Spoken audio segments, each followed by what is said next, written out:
speakers tonight is that we've got to do that because it's what's right for this generation. So I'm going to first of all introduce Eric. Eric, I'm going to dial in FaceTime as I'm talking about him. Eric is a principal from New Jersey, and I first met Eric at an NCCE conference, and he wrote a few books, but I'll let him kind of introduce himself a little bit.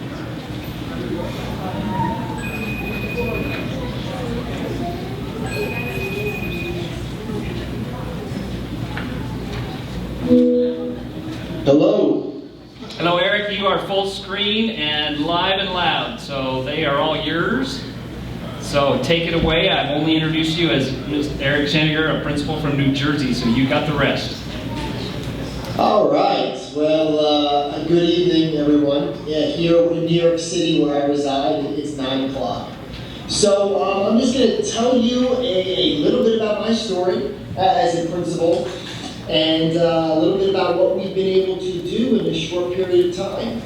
So I've been a principal at New Milford High School, which is in New Jersey. It's about 10 minutes west of the George Washington Bridge. And the town of New Milford is very small. It's 2 square miles. And we are very diverse. Parents speak over 40 different languages.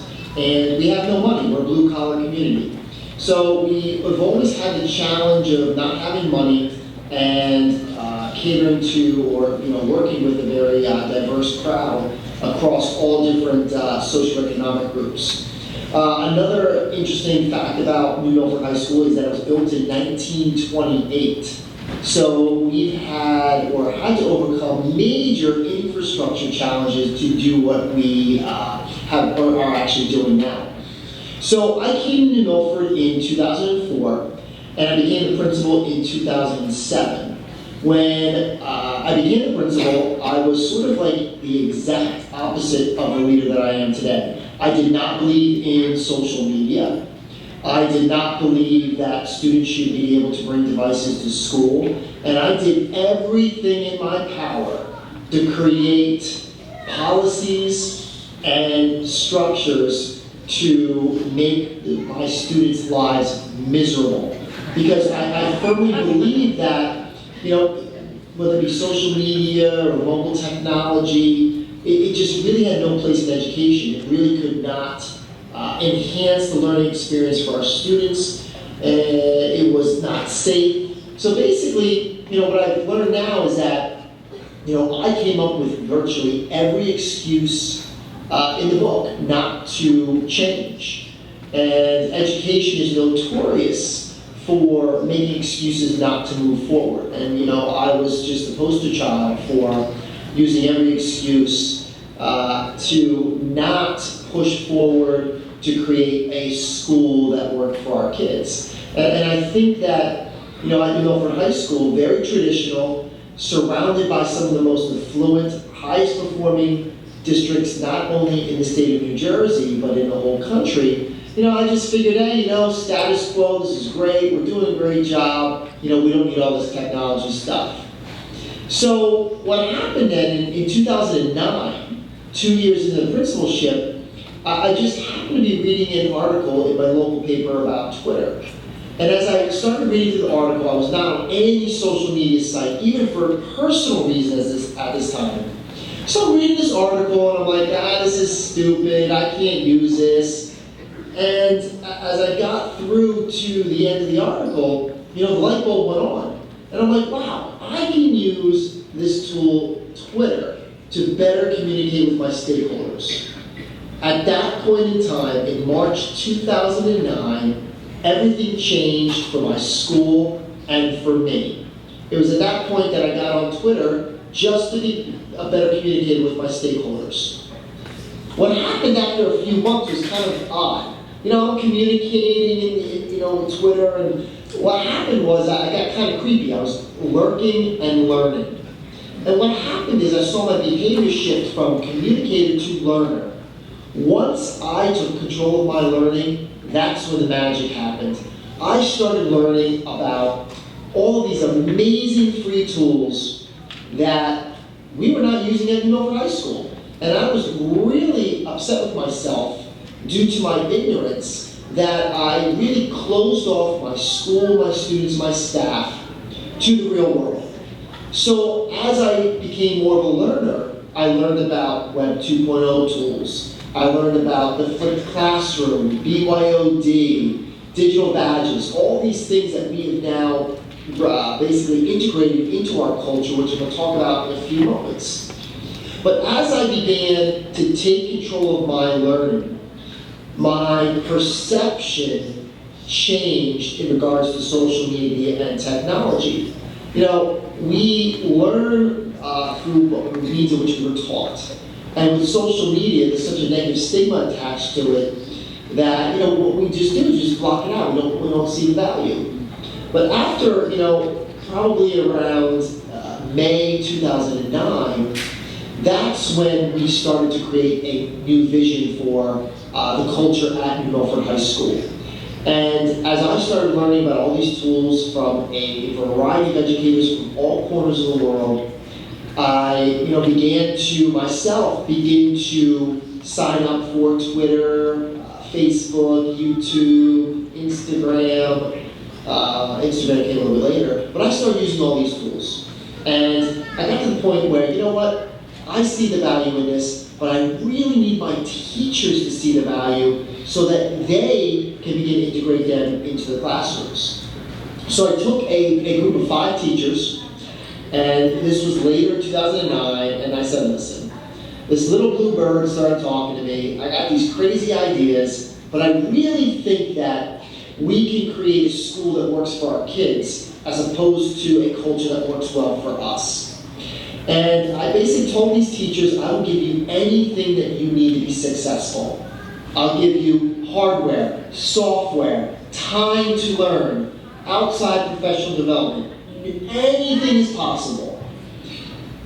Those 5 teachers ultimately became the catalyst for change. Their work in their classrooms became contagious. It was like a domino effect.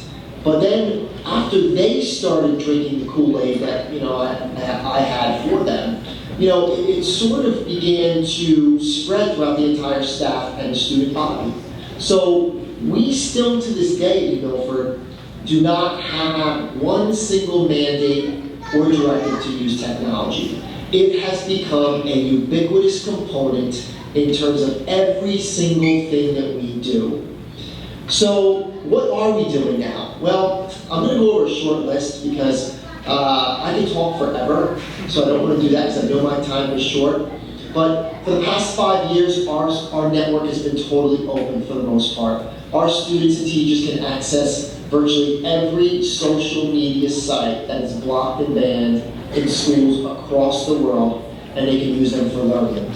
We were the first school in New Jersey to go bring your own device. We are now finishing up our 3rd full year as a BYOD school. Our students can bring any device that connects to the internet. When they walk into our school, it's like walking into a Starbucks. They use the same username and password to log onto our network that they have always used to log on throughout their careers in New Milford. Since we've gone BYOD, we have virtually eliminated cyberbullying. We really have none going on anymore. We've had no thefts and really no devices being broken. Students are being actively taught not just to leverage and harness their devices to enhance learning, conduct better research, and become more productive, but we are actively teaching them to be digitally responsible. Going BYOD sort of empowered us to create a digital citizenship curriculum that we now implement ubiquitously throughout all of our courses throughout all the school day. Once I started learning about all these incredible tools, I learned about OpenCourseware. OpenCourseware are the actual lectures from the professors at Harvard, Yale, MIT, Stanford, Michigan, and many, many more. We now have our students taking OpenCourseware, and we created an independent OpenCourseware study, IOCS, where our students take these courses, they apply what they've learned, they demonstrate by creating an artifact, a demonstration of learning, and we're giving them honors credit. And they're being able to learn from the best of the best. the best universities in the world. We've created our own makerspace. In our library, students now flock to a space that used to be a barren wasteland to tinker, create, invent, and to learn. We have 3D printers. We have Raspberry Pis. We have Lego tables. We have an LED lighted chessboard. We have circuitry kits. I mean, I can go on and on. It is an amazing place that has cost us literally nothing. But the rewards now are your students are going there on their own time during lunch to learn. So if you don't know what a makerspace is, please Google it. Google hours at New Milford. I mean, it really is amazing. In order to promote learning in our school, because we're learning about all these new tools, we created our own platform, digital badge platform, to acknowledge the informal learning of teachers. So teachers are now learning how to use a variety of social media and web-based tools. They learn how to do the tool, they align an activity to the Common Core, they demonstrate the skill, and then our media specialists awards them a badge, which they put in like a digital backpack. It's really cool. We've been able to begin to flip our instruction. We're now using the flipped model, where our teachers are creating interactive learning units using video, Edmodo, Adobe Captivate, a variety of other tools. Students are now engaged and immersed in the content outside of the classroom, and while they're coming in the classroom, they're having more authentic time with the teacher to apply what they've learned. We've also began to dabble in virtual learning. We're part of the VHS Collaborative. Our students have the option to take virtual online courses in an asynchronous environment. But you know what? That wasn't good enough for us. We are now creating our own unique 3D virtual learning environment through a partnership with a company called Protosphere. Our teachers are going to be basically instructing students in this 3D environment that's modeled after our own school. So eventually we hope to use this for home instruction, course recovery, and during snow days. Let's see, what else are we doing? Oh, after school, our students are designing their own 3D virtual reality games, all aligned to the Common Core events. And I mean, I guess when I sum it all up, I mean, we really have gone from, since 2009, shifts in our thinking to sustainable changes leading to transformation. Every single one of my teachers is effectively integrating technology on their own without any pressure from us. Our golden rule, pedagogy first, technology second, if appropriate. I think when you look at New Milford, and I'll end with this, is our school was as traditional as it comes. When you look outside, you look at the architecture, you can tell it is an old school. You walk in a building, it's an old school. But technology has been a tool used to enhance learning, aligned to learning outcomes. And that's sort of the long and short of it of our story and our journey. Thank you very much, Eric. I'm going to disconnect. And I apologize, I'm going to have to flip through my slides here. No, they're not displaying correctly. So, how many of you know about Wenatchee Learns? You've heard of Wenatchee Learns, know a little bit about it? Well, I'm going to tell you a little bit about the manifestation of what Wenatchee Learns has become, maybe since you heard about it last. And if you don't know, Wenatchee Learns is our shared vision, and it was created by you. It was created by students, by our community, by our parents, and by our educators. And that vision is truly a Wenatchee renowned for making education personal, and a local culture that values learning and is committed to success for all. I can't imagine a better lead-in than to my presentation than what we just had, because he touched on so many of the areas that we're beginning to work on. Wow, this is going to be interesting. I'm going to have to punch here. So what we did was we went out to our community, we asked for that feedback, and some themes emerged from that feedback. And really the first one was the need for a personalized approach to education. expanding the role of educator to our community, and then also making sure that we're using technology as a bridge for all of those components of a personalized learning model. So the the three themes kind of evolved into 4 strategic areas for growth. And we want to use the best tools and resources to advance learning, hence technology. Balance change for all with excellence for all, and then create the personalized learning system of the future. And lastly, tap into the power of the community to make that happen. So how are we going to make that happen? Well, I came on board in August, so I haven't been around too terribly long, and I was given the task of creating a volunteer partnership center that really touched on using technology and engaging our community in meaningful ways to make education personal. We've created Wenatchee Learns Connect, and that's our downtown partnership center and our online portal for making those connections. Our mission is to inspire students through career exploration, engaging parents in learning, connecting our community with citizen-student partnerships and mentorship opportunity, and then supporting staff with the best tools and resources to make learning personal. So how we're going to do that is through the usage of a web-based career exploration system called Career Cruising, the creation of our online parent and volunteer portal, and then we'll also be implementing a sign-in system in our building. So you're probably familiar with the old pen and paper that you use to sign in as a volunteer or visitor. Gone are those days, and we're moving to an iPad. So I don't have my Department of Labor statistics, but I will tell you, why is career exploration important, and why should we care about that as students and as parents? It's really important to know that this year a Gallup poll came out, and 57% of students surveyed said they had little to no hope for their futures. It's a really sad statistic. So knowing that career exploration helps students identify their passions and their goals for the future can really ignite that dream and help students plot their course for their future. So we're using technology to make that happen. So our web-based career exploration system, Career Cruising, we're going to be piloting here at Wenatchee High School and at all of our secondary schools in the district. And the exploration system is very intuitive to use.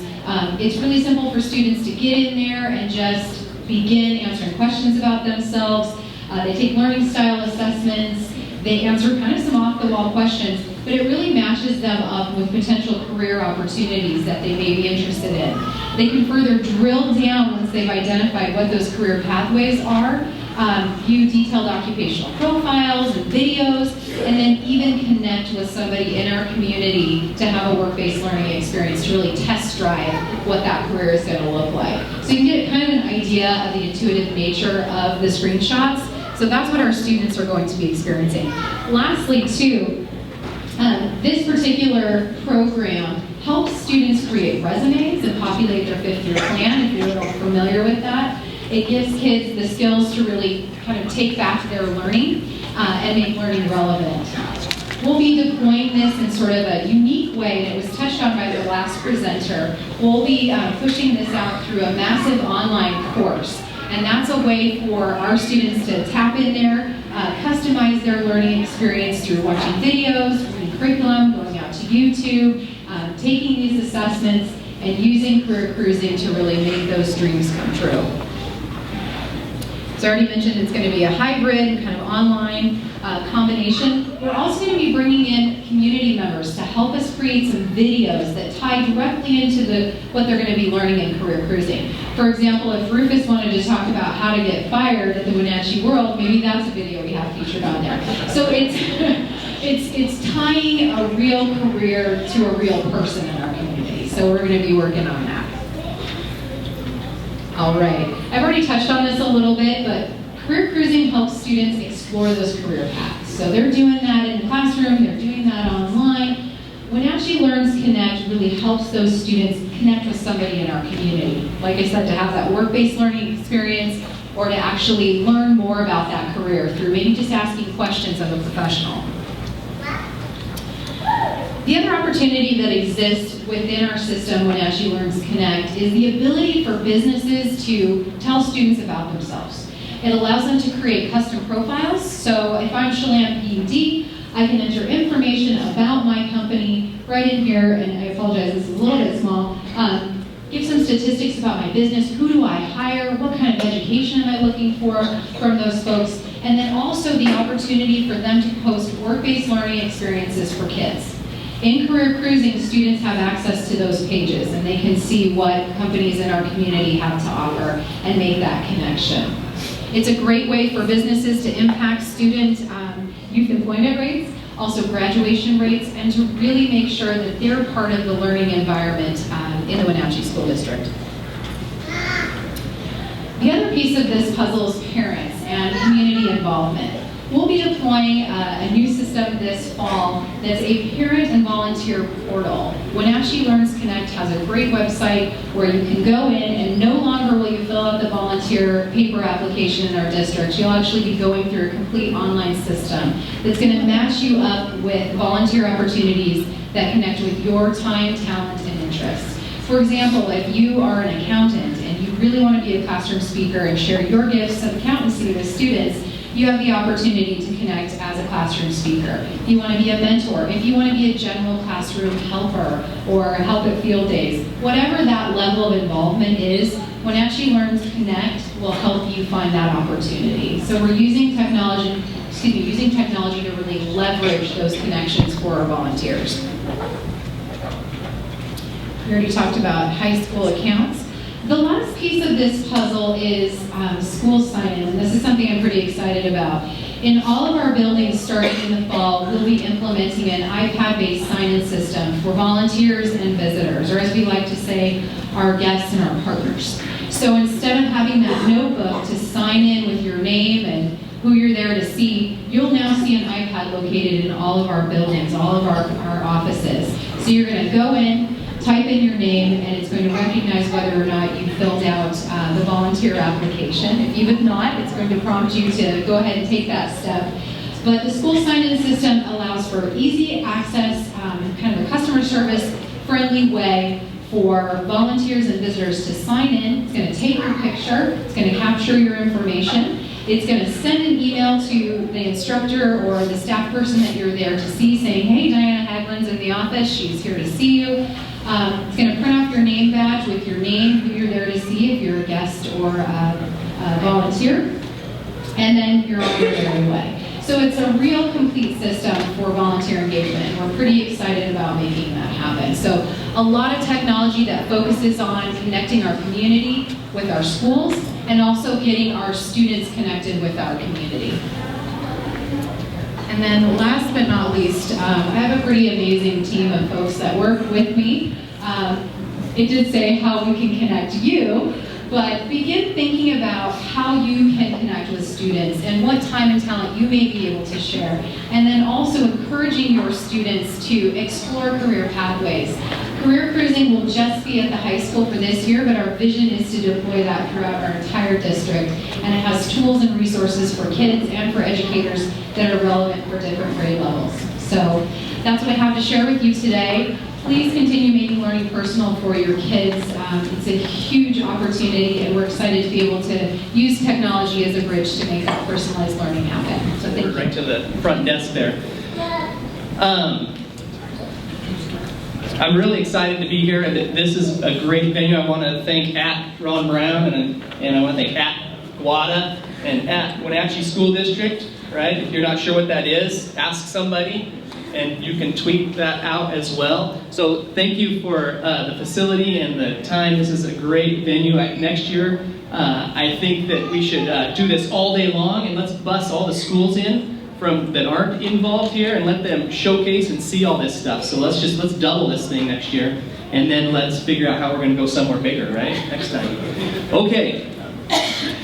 So here we go. There is a shift. I'm going to talk about the shift in school, from old school to new school. There's a shift that's happening right now in the classroom. And this is like the NFL draft, right, of STEM and classrooms. This is our classrooms that you just saw out here. This is the all-star team, right? And this is pretty amazing stuff, phenomenal stuff. And this is not normal, right? This is really cool stuff that's not happening in all of our schools across the region or across the state. And so I want to talk about that shift that's happening, that we see, but also that needs to happen. So this graphic, I know it's kind of small as you get to the right-hand side, but the left-hand side of this graphic is the school that you and I went to. Not you kids, right, but your moms and dads. And even this school on the left has some things that we didn't have, right? I mean, we took some lessons outside of school, but for the most part, we went to the school building. And that's where school happened.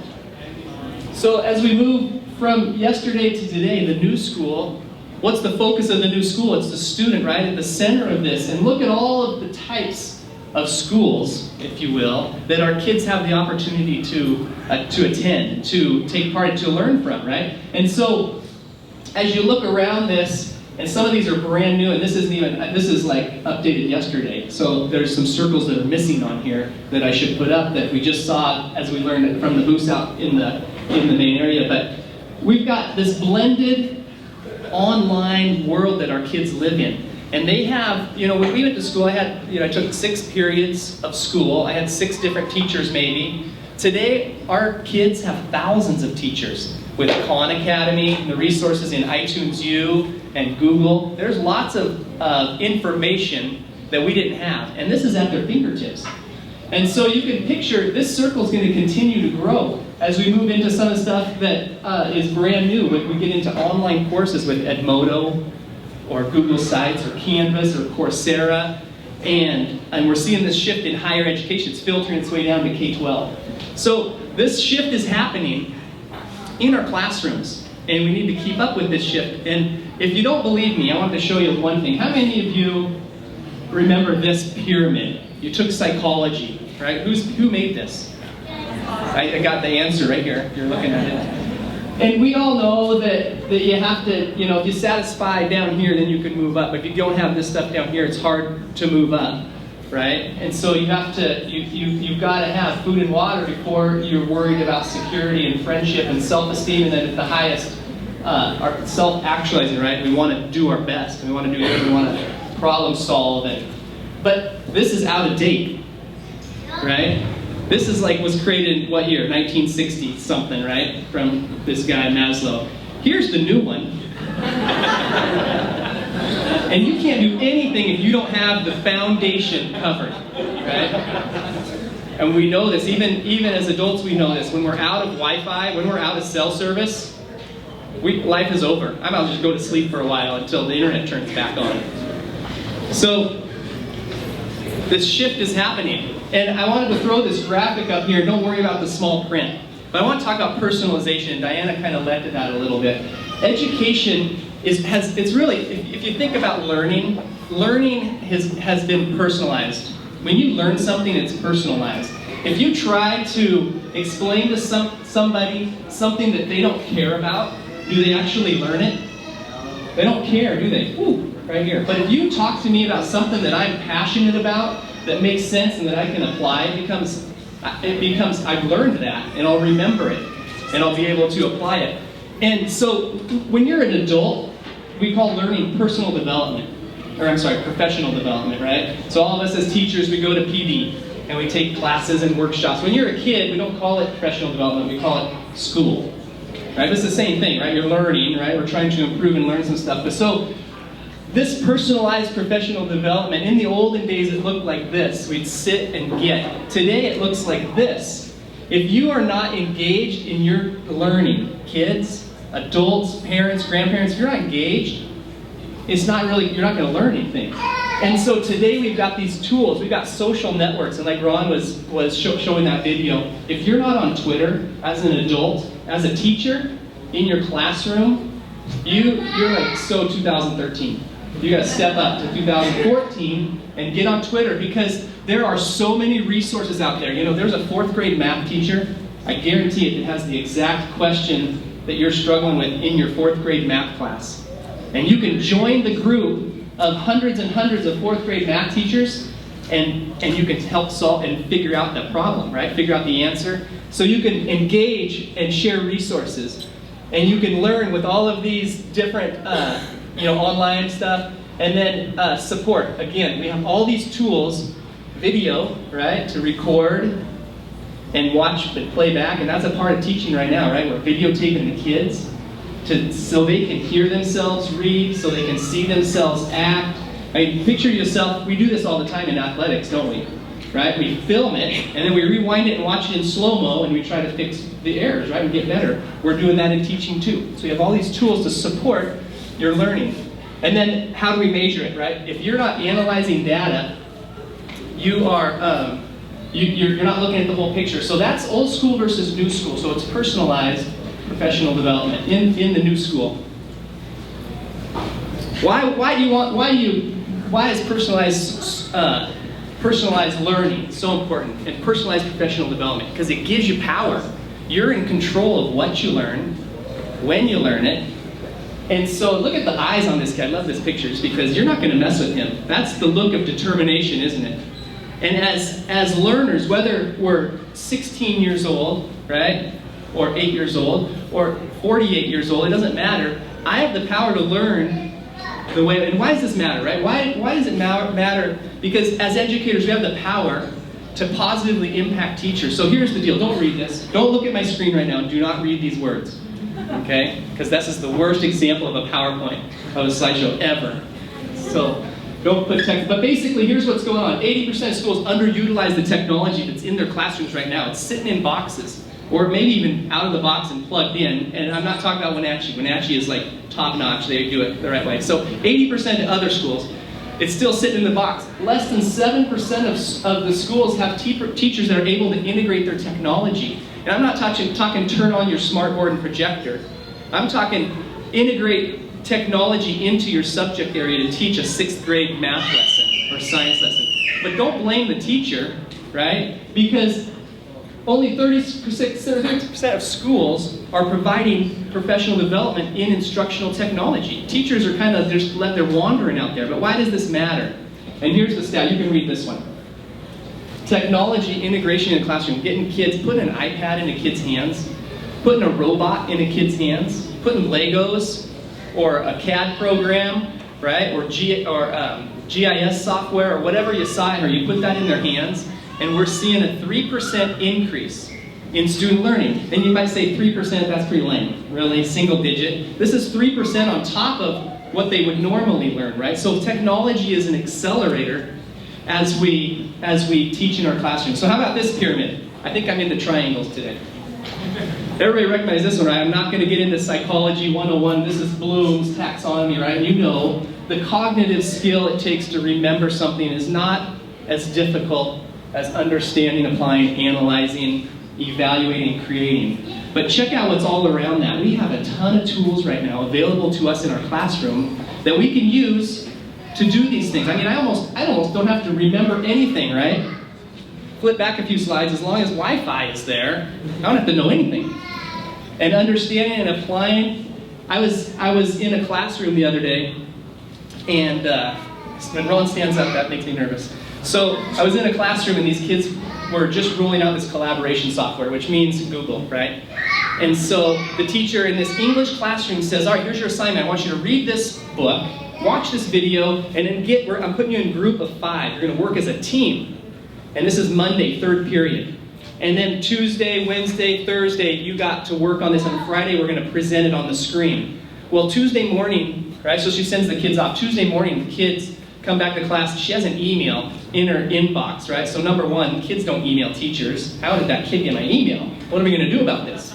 Number 2, it has a link in the email. She clicks on the link, and here's this slideshow done, completely finished on Tuesday morning.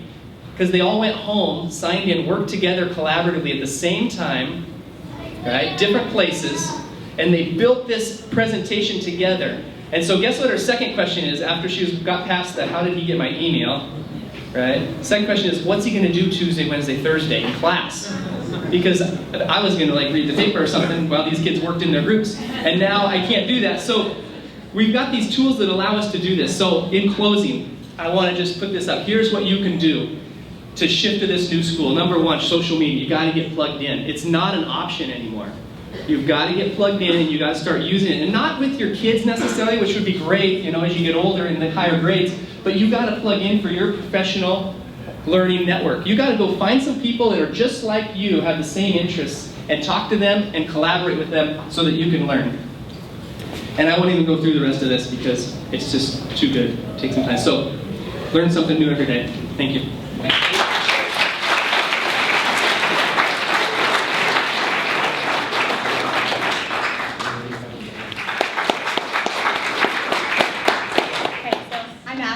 And I'm the current Miss East Cascade 2014. Miss East Cascade is a local preliminary to Miss Washington, and Miss Washington is a preliminary to Miss America. So I'm under the Miss America Scholarship Organization, which I don't know if you've heard or seen on TV, some of you probably have, but a lot of you, what you probably don't know, is how great of a scholarship organization it really is. They're one of the largest scholarship organizations for women. So that to me is something I hold nicely because going to school and stuff, those scholarships help a lot. So another part of Miss America is you hold a platform. You have a national platform you hold, which is the Children's Miracle Network, and then you have your personal platform. My personal platform is STEM. And it's kind of why I'm here today, seeing everything that's being done. And I also graduated from Wenatchee High School, and then I went to Sunny Slope and Foothills, so I've been in the Wenatchee School District for all of growing up. And I currently am going to Washington State University and majoring in chemical engineering, so something in the STEM field. And as being a woman, that's something you don't see as much, especially in engineering. So I really want to go out there and push young women and also men to pursue things like this. And coming here has been amazing to me. I've just graduated 2 years ago, so it's not that long ago. But seeing all the advancements, especially in technology, that have already happened in those 2 years is amazing to me. And I think it's great because that's going to really teach these kids, and they're going to be so much more prepared than I feel that I was even, because I did Running Start. And I feel that's what prepared me the most, and I got more of an insight into the science, technology, engineering, and math that I didn't get as much. And now seeing all of these things that these students are knowing and learning about, some of the things I didn't even know about. And it's a learning experience to me. So I think it's great to see how it is being incorporated now. And I really want to be a part of this. And I want to come in, and some of you might actually see me in your classrooms hopefully soon. I'm hoping to be able to get into a couple classrooms and you guys teach me what you're learning now, and then me be able to influence you and push you to be able to do your best and to be able to go into these fields. Some of you may not feel, I can't do that, or I'm not good at math, or things like that, when really you are. You just gotta have that little perseverance and that extra to help you get there. And I wanna kind of be somebody that maybe a little bit younger, you have your teachers and all them, but then you're like, oh, that's my teacher, they're just saying that, they're getting paid to say that. Or I'm kind of, I just graduated 2 years ago. I'm around the same age as a lot of you guys, not much older. I'm only 19. So I want to be that other age group to really stand in here and advocate for STEM and show you guys, there are doing it out there, people from Wenatchee doing it, women doing it, and I just want to be a good role model to everybody and be able to come in and help you guys and to see all you guys grow. So, thank you.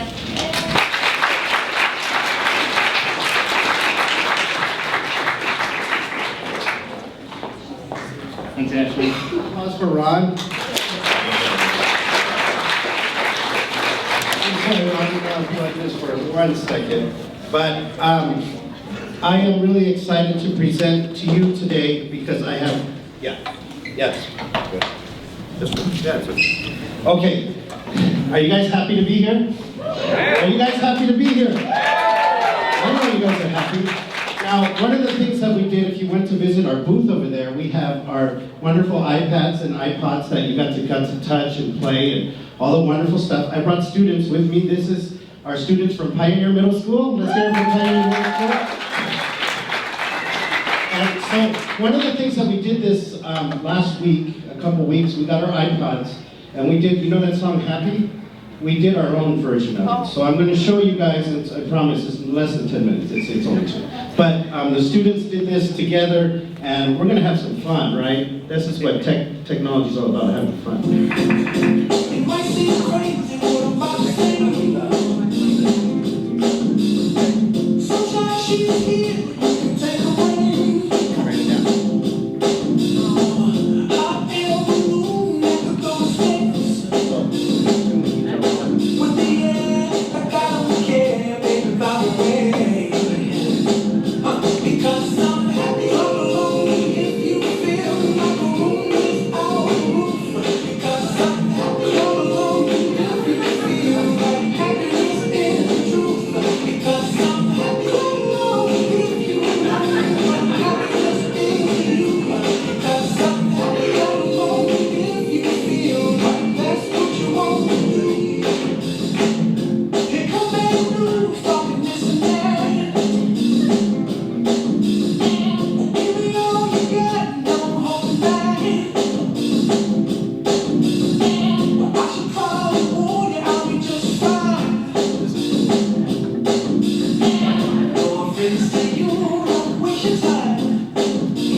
I was really proud of the students because they use their sorry.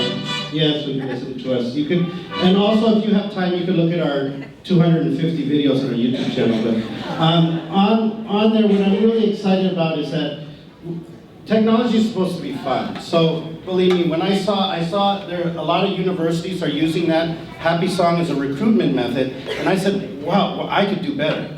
So I got our students together. I said that was one of our projects. They recorded that, and they sent me 8-second clips of it. And so we put that together, and it was just too much fun, and it went viral. That thing's going to go viral, and now it's going to go to Wenatchee World. So, right. Anyway, we are on Facebook, Twitter, and YouTube, and all those kind of stuff. So if you want to hashtag us and all that kind of stuff, like us. Sometimes we get up to, I have a tracking method on our Facebook thing, and sometimes we get up to 6,000 views on our site because of our international fame of our mariachi program. But let's talk about the kids. We use a lot of iPods and iPads in our class, and this is Karina. Karina's going to come up here, and Jasmine.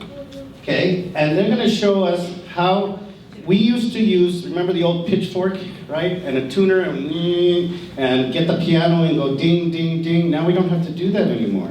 We have these iPods that has everything all in one. I used to have a book of chords and get that out. I used to carry bags and bags of CDs. I don't have to do that anymore. You don't even see CDs on their computers anymore. I have them. They're all stacked in my house. You don't use it anymore. Tapes. You know, we used to tape. You could do all of that on your iPod, and we're going to show you first free apps. These are free apps. And what's great about that, the students can get these apps and take them and put them on their iPods and their iPods. And when we work at Pioneer, they have bring your own device. So I have them bring their own iPods, they bring their own iPads to Pioneer into the classroom. And because we have a great principal that makes that happen. So, and he's over there. Give Mr. Helm a big round of applause. He's a good guy. Okay, Jasmine, tell him how you student mariachi. Hi, I'm Jasmine, and I'm an advanced mariachi at Pioneer, and I'm going to show you how we tune our violins. Tell about the app. We use the Master Tuner to tune our violins, and in Master Tuner there's like different categories for certain strings, so you can get the correct tuning for your instrument. Since we're running out of time. And so Karina, when the first thing they do, their entry task is to tune their instrument, but they find different parts of the school, not school, but the classroom to tune their instruments, and they all have their iPods lined up and tuning their instruments every day. It's actually a pretty cool sight to see. If you come by my classroom anytime and come and see the kids grab, they actually run to the classroom so they could get an iPad, because I only have 10 of them, so they run to the classroom so they could get an iPad. I do have the old tuners, but they don't like using those. The next one is, this is Luis. And Luis plays this big instrument. Does anyone know the name of this big instrument? All right, we have a fan over there. It's a guitarron, okay? And you could use this for iPad. This one is called Clear Tune, and you can download it to your, it's free. All of these are free. You can get these free. It's completely free. Usually you have to spend $20, $30 for a tuner, but now you don't. Now, please come out here in the front. They want to see this big thing. This is Ron Brown's favorite instrument right here. He told me he loves this instrument. Now, this is a guitarron. Now, you could use this on iPad. So, can you turn it around so they can see? See, it has a marker, and so what you have to do is try to get it into the green line, so when they tune it, they could do this. And then a lot of the students have iPads and iPods at home that they could download this app and use it every day in the classroom. So it's a lot of fun. So Luis, you going to show them how you tune your guitarron? Oh, it's tightening up. Okay, any string, it doesn't matter. Show them so that everyone can see. Oh, it froze. That's good. It waited until my presentation to freeze. Okay, why don't you show them another thing on there. There's various ways to tune. There's a pitch pipe. Remember the old pitch pipe? You can tune it by ear. There's a piano. Usually you have to bring one of these out to tune your instrument, but now they have a piano right in their iPod or their iPad on there. So this is the same thing. It's clear tuning. Why don't you show him how he has to look for the note and watch it visually, which is really cool because they used to just have a red, green, and red light to do that. So I'm really impressed. So I really love having this technology in the classroom, and using this every day just really enhances the kids' learning. It also makes them excited about being it. They all want to have iPod number 1, iPod number 2. I use a calculator holder, and I wish I brought a picture of it. And they're all there in the calculator holder, so I had to borrow it from some math teacher so I could have it, so I could put all my iPods on here. So I want to thank our Pioneer students for coming here tonight.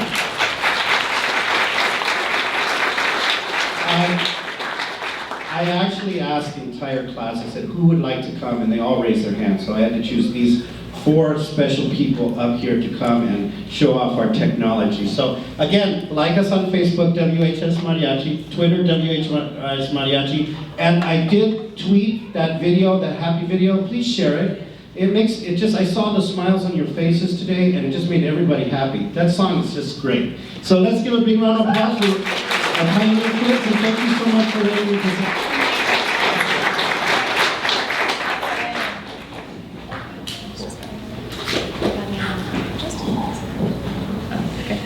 Hi. So my name is April Welch, and I am a social media tutor. And what that means is that I help mainly small businesses and entrepreneurs. Just like you would hire a math tutor for your students, you might hire me for your business to basically, I know something about Twitter, I know something about Instagram, can you come teach me the rest of it? Whether it's best practices, how to set up your profile, how do I put keywords in, things like that. So the beauty of not going first is that, which you guys don't realize in the audience, a lot of our slides were not properly formatted when we sent them over, and so I cheated and I fixed mine, so they're all gonna look good. But Ron's gonna be my clicker for me today.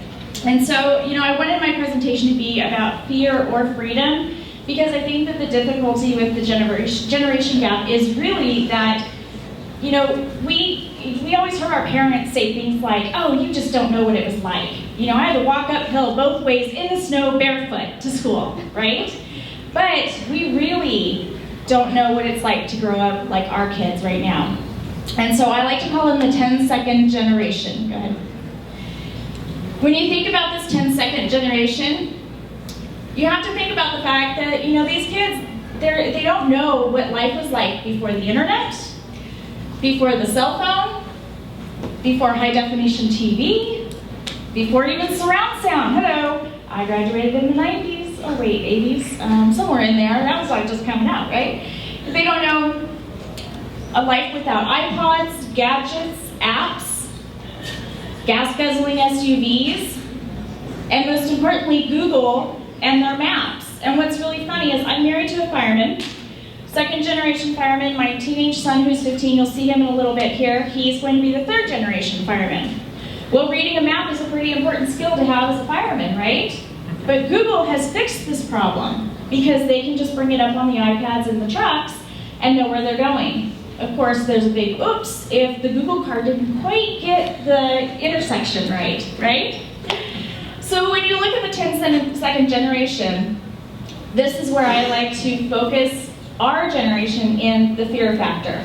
These are the things that make us afraid. These kids don't know life without this. And then we start to think and get all nostalgic and say, oh gosh, I remember when I used to have to get up to turn the channel on the TV, right? How many of us remember the rabbit ears, right? Or like you stood and held one end of the rabbit ear so that your parents could see? I got a guy back there raising his hand the whole time. So there's all these things where we're like, oh, those were the memories. And there's a sadness that comes in, but it's all fear-based for us that says, well, what are our kids going to look at? And where could we possibly go from here? And we start to really be afraid because there's such a gap given the technology. And if we aren't at least a little bit trying to get into that, closing that gap and finding the technological connection, then we're really going to feel even more lost, which causes more fear because we just don't know. It's the unknown. Okay. So hasn't that always been the problem? How are we supposed to teach or guide something we can't understand? How can we possibly look at these kids? And the byline on my slide was, the kids that don't know what the reference section in the library is. you know, why it was the reference section, right? Or even saying to my son, do you even know where the library is in your school, right? So like we've even gotten a step farther away from that it's no longer a facility that we go into, let alone the fact that there are dusty books that we're not allowed to leave the building with, right? Okay, go ahead. So this actually happened, what's today, the 15th? This actually happened 5 days ago. This is a really dear friend of mine that I met through social media. And her daughter, she posted this on Instagram and Facebook, and if you can't read the caption, it says, the landline rang. She picked it up and stared at it. She didn't know how to answer it. Holy cow, my friend Rachel, right? She was stunned that at some point, she's a social media maven, a big, huge food blogger, all kinds of technology going on in her house, and how did this get overlooked that her daughter, who I think is like 11, doesn't know how to answer a cordless phone, right? We've already gotten past, I remember life when there was cordless phones, let alone the one that you plugged into the jack. And remember the coily cord that you'd walk all the way across the house and around the corner and into a closet just so you had privacy during your conversation, right? That's even gone. All right, go ahead. All right, so my freedom challenge to our generation. The story of a Cascade Kodiak and an Ephrata tiger, okay? This is what I consider the ultimate success story of social media done right when it comes to teenagers, when it comes to their generation. So this beautiful blondie here is actually an Ephrata tiger. And you know, I love to use this example in this audience because you guys get it, how far Ephrata is from Leavenworth, right? And then the cutie pie over there with the tiger Ephrata shirt is my son, the Cascade Kodiak, okay? So several years ago, I think maybe 6th grade, they're both freshmen in high school now. I think it was about 6th grade, they went to this basketball camp at Gonzaga. Now, as it should happen, my son's roommate, really good friend of his, just got his very first iPhone. So he spent the entire downtime at camp with his nose in the cell phone.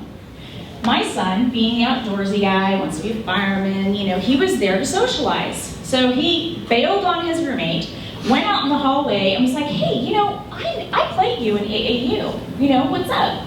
You're a really good, you know, host. Let's just talk. And from there blossomed a best friendship. And these two connected after camp on Facebook, became friends, started messaging each other, and ended up now that about every 2 months, they travel either to Leavenworth or to Ephrata to see each other. And it's a friendship that they have held very sacred. My son has all these kids to pick from at Leavenworth, and he gets along with them all great, but this is the one that he looks forward to when he gets to come for the weekend. So this truly is social media done right. I mean, how many of us went to the camp in summer, and oh, I love you so much, I'm gonna write, I'm gonna stay in touch. We never wrote the letter, or we never got the stamp, or you know, whatever it was. We never stayed in touch with those brief connections that we had.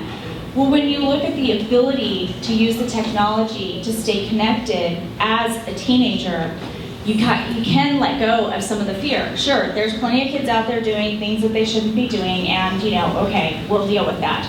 But I think it's really important to look at the freedom that this has given our kids as well, and to be able to see these success stories that really have come to light. And a side note, Blondie here actually went through a really hard time. His family was going through a rough patch, and it was maybe 2 years after they met, and he came and spent like 2 weeks with us during that time, because he didn't really have anywhere to go in the small town of Ephrata with people that didn't know what was going on. And so on top of all of this beautiful stuff, he actually had a place to come and just breathe.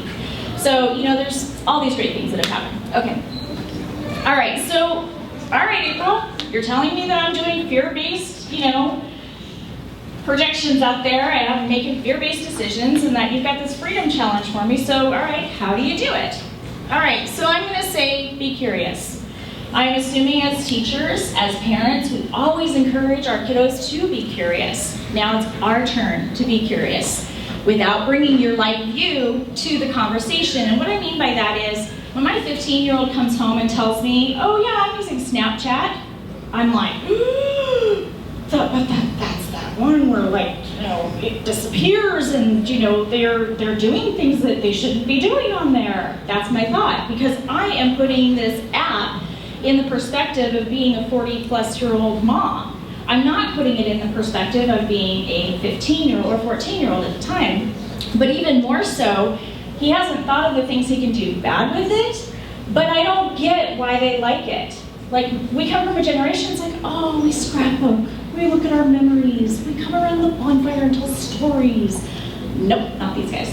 They're like, I'm gonna do a goofy face, and I'm gonna send it, and then it's gonna disappear, and I'm all good. You know, it's like these Vine videos where they do these, 10 or 15-second videos. Everybody's watching them, they're cracking up. And I have one client that's an independent filmmaker, and he's like, why? Why are they doing that? I'm like, I don't know. It doesn't matter why. What matters is that that's what they're into. So you need to be curious about that. So as we teach them the negativity, or as we teach them the negativity behind can't, as in like the word can't, like in my house the word can't doesn't exist. It means you cannot. It means I will not. That's how we've taught that. Let them teach you the negativity behind no. So as they, are going through and showing you things and you're like, no, you shouldn't be doing that. Stop yourself. Stop and ask a curious question. Okay, go ahead. Listen for passion in their voice. Obviously they're drawn to this for some reason. What is it? What is exciting about this? What makes them return to it? How are they using it in ways it wasn't invented for? Because that really is the beauty of not just technology, but the social media. They're coming together, they're almost crowdsourcing some of these things. Pinterest was never meant to be what it is. It's all because the guy who created it had a fiance that wanted to share some pictures and colors with all of her girlfriends. He created an online pin board, all her friends fell in love with it, and before they knew it, it was like this big, huge movement that was happening, and they were the second largest search engine on the internet. Be teachable. Let them be the expert. I always think this is really fun to let kids be the expert for adults. You're old, and that's okay. Thank you for your time, and I will be around to answer questions if you have. You guys are either happy singing that song and thinking about that while you're listening to me, so I know you guys are in a good mood. The other thing was that we all need crowns next year, Ron. So crowns? Yeah. We do, as a speaker. And then the third one was something I can't remember. So I've been lucky enough for the past 2 years to have iPads in my classroom with my kids. And so I'm going to talk about kind of the top 10 myths that I'm going to attempt to dispel. Wi-Fi! About having an iPad in the classroom. So, all right. So these are things either that I've read about or that I've experienced, or other teachers have asked me. I'm also the technology resource teacher, so I get a lot of questions from teachers about, what's it like, what happens when they do this, what happens when they do that, and so, or things that I've read online. So the first one that I'm going to talk about is, I remember my third thing was, Ron last year gave Mark and I, where's Mark, 10 minutes, or he gave us 5 minutes last year, and we were thinking, oh, that's not enough time, but this year he said 10 minutes, and I was like, oh gosh, that's too much time, so okay. So the first one that I'm talking about is that the myth that iPads are not collaborative.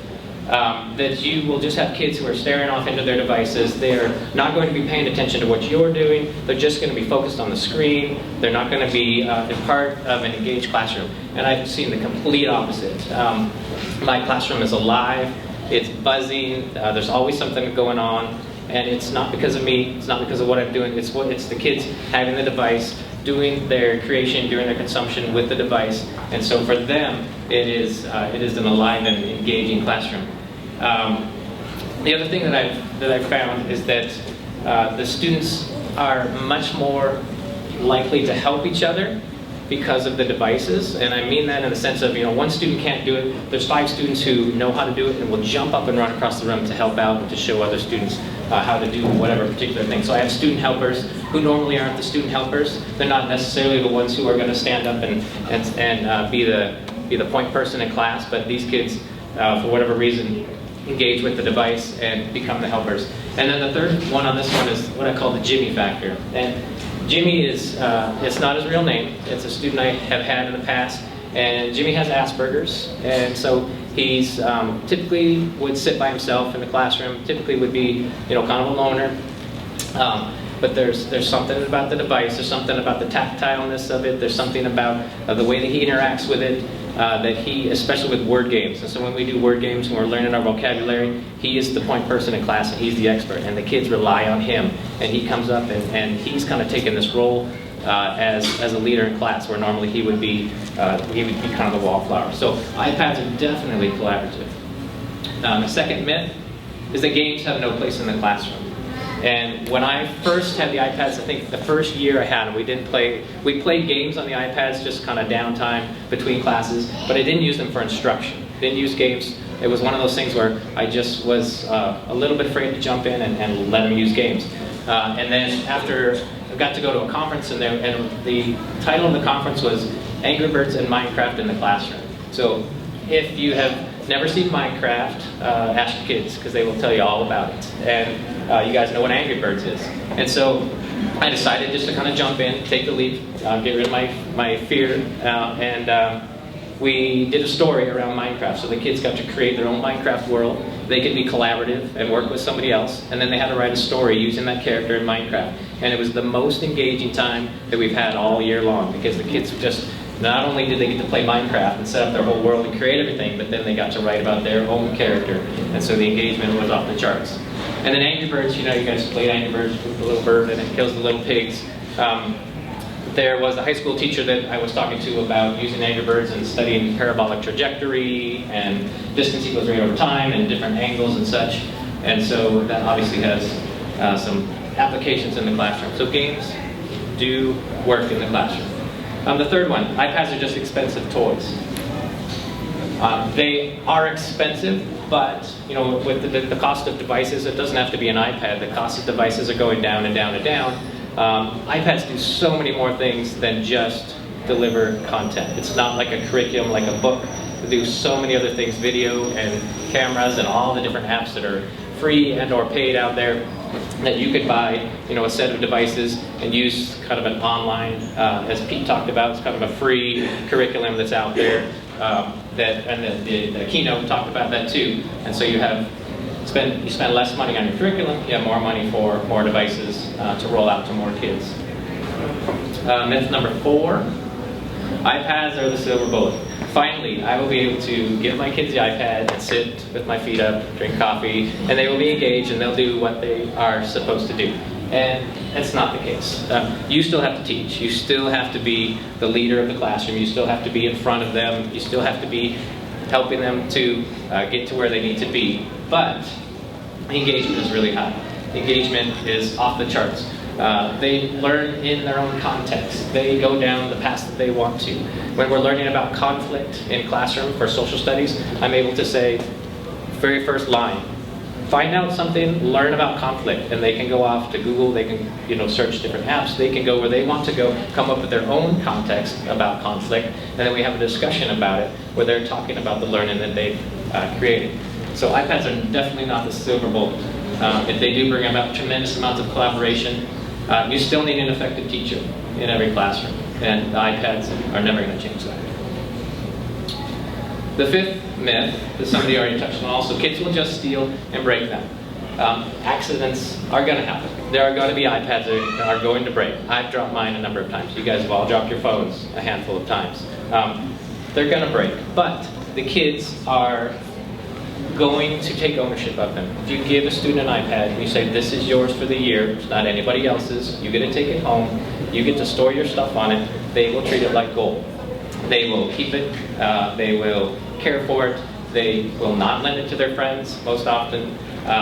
It's not something disposable for them, it is their learning tool. They do not want to be without it. In my classroom, if they are playing games or they're doing things outside of when they should be, I just simply take it away. And I send an email to the parents, or I call home, and I say, I have this student's iPad. They have to get pen and paper, pencil, notebook out, and learn from that until you contact me and let me know.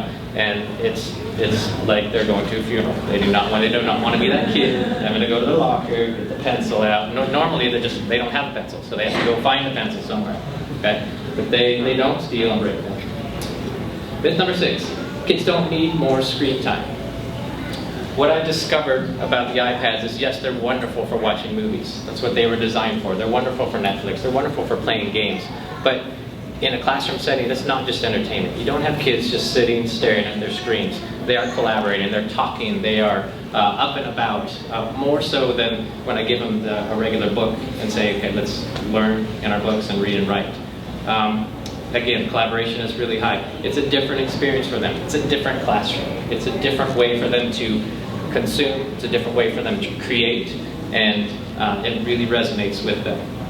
Now, there's something about touching and drawing, that tactile sense that engages their brains, keeps them going. And then often we just do screens down. There are many times in the classroom I say, okay, we need a break, screens down. I need to get a point across. I need to know that they're focusing and paying attention. Okay. So do kids need more screen time? It's different screen time. It's not sitting and watching Netflix. Myth number 7, iPads are not real computers. They're not powerful enough to be in the classroom. And they're not designed to be real computers. It's not what they were made for. But they are tremendous for consumption. Pete talked about a flipped classroom. They're the idea that students are getting their information and then they're doing something with it. So for creation and consumption, they are wonderful. But they're not designed to be a real computer that you do super powerful things with. And I don't know that I'd want those in my classroom. Myth number 8, the iPad is not a distraction to kids. Kids are so engaged all the time that they're not distracted. And they're the kids I have are middle schoolers. They're 11. They're going to be distracted. I'm going to come against kids who try and sneak and play games or listen to music when they're not supposed to. And it's not the case. But if you are engaging them using effective teaching strategies that you use normally, you're going to be okay. The kids will learn to move past their distractions. Number 9, iPads make teaching easier. Not initially. It's tougher initially just to wrap your mind around a different way of teaching. It's not me standing up telling the kids what to do and how to do it, and here's what you're going to learn.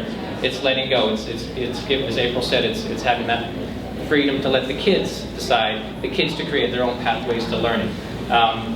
But it's definitely more efficient. If I want to send out an assignment to them, I can email it to them, I can send it to their Google Drive, they can email it right back to me, so then I can sit on the couch watching the Mariners and grading papers, whatever I need to do. But it is definitely more efficient. But you need to learn to teach in different ways. You need to learn to deliver content in different ways. And then the last myth is that students will be off task all the time. You're constantly going to have to be policing them. And again, I think that this is something that people might be hypersensitive to just because they haven't experienced it. And as I mentioned before, if my kids are doing something they shouldn't be doing, at the beginning of the year I take it away. And I say, I'll have a talk with your parents, and then when they get a hold of me, you'll get it back. And September, October, I get maybe 4 or 5 kids, and then from then on, they don't want to be the kid with the binder and the paper and the pencil. So it's really not an issue. I mean, if you hit them hard at the beginning, then you won't have to worry about it. If they're engaged, they're going to be excited about learning. And then I like this quote that I found. Chris Lehman is the principal of Science Leadership Academy in Philadelphia. And he says, technology must be like oxygen, ubiquitous, necessary, and invisible. The best technology allows students to explore and create artifacts of their own learning. And I think that's probably my biggest takeaway with having the iPads for the past 2 years, is that the kids are creating their own pathways to learning. I'm out of 30 different things that the kids have, different paths that they've taken to get to their own learning, but they are learning. So. Yeah, I'm going to talk for about 5 minutes and then show you a short video, mix it up a little bit. But I've had the pleasure of partnering with Ron Brown in the Wenatchee School District a couple of times the last couple of years since relocating to North Central Washington, and it's been a phenomenal experience. But I run a nonprofit teacher training program called SHIFT, and our mission is really training educators to integrate filmmaking and digital storytelling into the curriculum. And I agree strongly with our keynote speaker who said pedagogy first and technology second. That's our exact philosophy. It's not about the tool. It's about being an effective facilitator, an effective educator, and understanding project-based learning, and understanding classroom management, and understanding quality project design. And that's the philosophy we believe in. And our philosophy is always, or also, we truly think every contemporary relevant educator today needs to understand the lexicon and the process of digital storytelling and filmmaking. Every teacher should have this as one of multiple tools to engage their kids and then deepen their learning and enhance their learning and really embrace a lot of the technology that's being placed in most of these classrooms, whether it be an iPad or a desktop or a laptop. Every single computer these days is being sold with filmmaking editing software.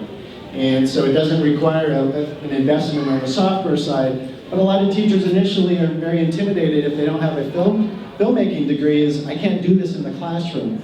So we quickly challenge them or show them that the filmmaking process really closely parallels the writing process, and it's not that much different than teaching a kid how to write a 5-paragraph essay in a lot of ways. So that's where we start. We also challenge the teachers we work with to really think about where have you been less successful with your students? What part of the curriculum does this fit in? What can you replace that hasn't been as successful as you'd like in the past? So moving on from this graphic, we then take it a little bit deeper. We talk about the technology being the carrot, the technology being the incentive, but the real deep academic learning actually takes place before kids even pick up the camera, or before they even sit down at an iPad or a computer. It's the deep research, it's the deep writing, it's the deep language arts skills that are really taking place long before kids step behind the camera.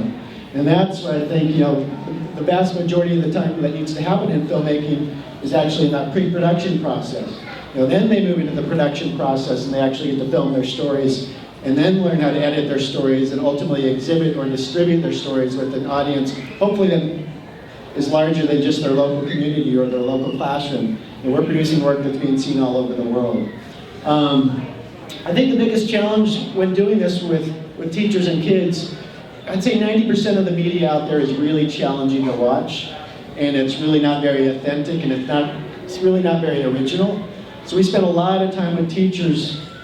Pete Phillips talked about that Bloom's taxonomy, and how do we create that top level, which is that create level. So we spend a lot of time with teachers on designing projects that are really at the top of Bloom's taxonomy, and that require deep thinking, and are driven by framing questions or essential questions that are going to produce real, authentic stories that we all want to watch.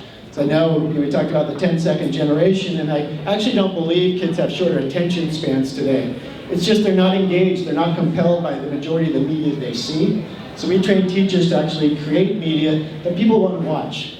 And I want to close with a piece that was done by a couple high school girls last year, and a few of you in the room have actually seen this piece.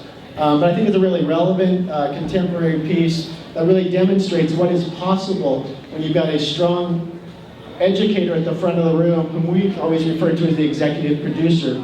We train teachers to be executive producers in the classroom, to facilitate the process, but also embrace the technology skill set that kids are coming to them with. How can they actually partner with their kids in the classroom rather than teaching to their kids? How can they teach with their kids? So I think this piece called Even-Handed will hopefully inspire you on what filmmaking in the classroom can be.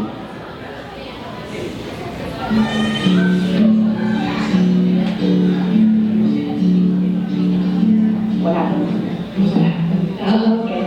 I walked into school and I set down my backpack and my binder in the class I was going to. And I sit down at my desk and I was doing something else.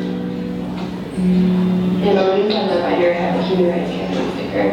And some kids that I don't really know come and sit down next to me and he's like, hey, what's that?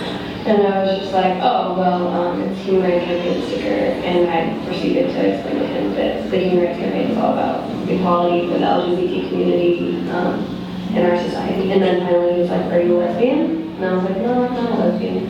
He was like, then why do you care?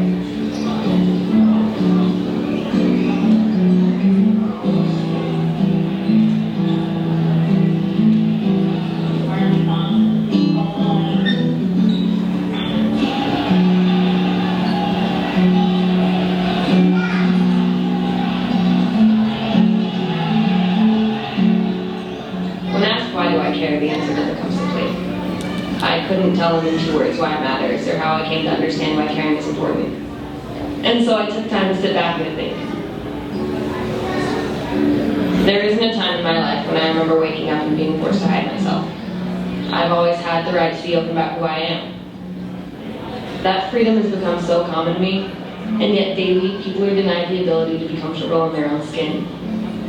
Daily people wake up and are criticized, alienated, and silenced. All the while, I go through my life, taught to be forgetful of the past, blind to the present, and indifferent to the future. I rarely feel challenged beyond high test scores and popularity contests. Instead, I feel like the world around me wants me to be apathetic, to do nothing. Consumption fulfills my need for instant gratification, and Facebook provides me with the space to self-promote. I am told that my emotions are juvenile and that I should grow up, or I'm out of control. But how can I get away from the constant text messages and Jersey Shore sound bites? I can't help but feel like growing up involves more connection with reality than reality television provides. Reality is so much harder than what many of us live in.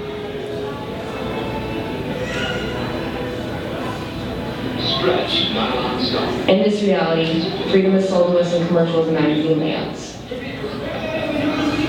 In this reality, we are told about the struggles of the Malcolm X's and the Harvey Milks. In this reality, we demand freedom of speech, but don't have the words to speak up for ourselves. We don't know how it really feels to be free, because freedom doesn't mean anything more to us than our freedom to carry guns or sip our lattes. To me, freedom is being aware of what is around me and what I can do to change it. I realize that we deserve things we are not all born with, and that I've been given what countless people like me never had. I realize my privilege, and I realize that I've been taught to ignore what should mean the most to me. My rights only exist because someone else made the choice to fight for them.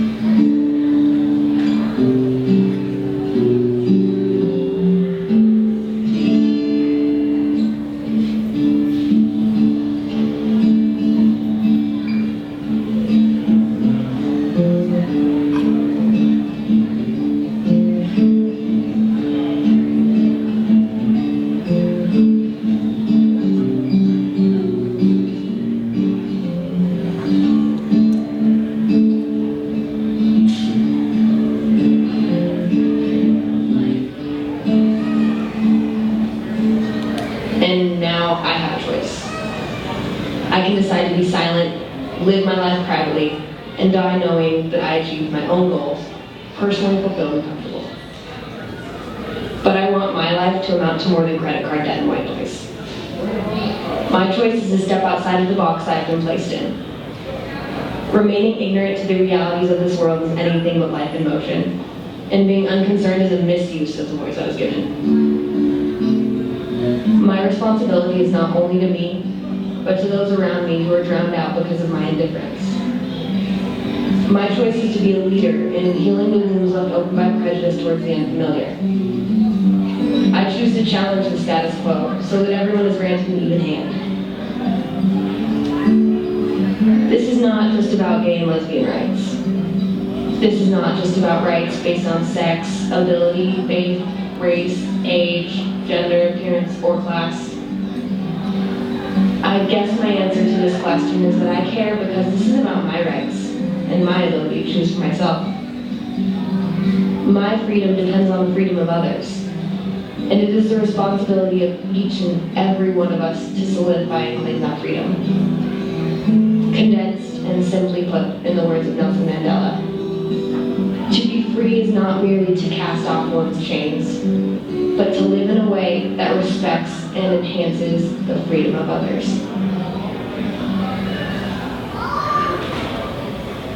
Some thoughts?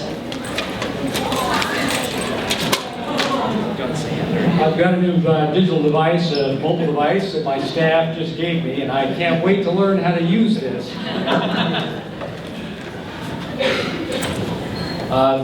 Thanks all for hanging out here. Just take a couple of minutes. One of the things that's happening is that the research shows that graduates are oftentimes not plugged into careers they really are passionate about.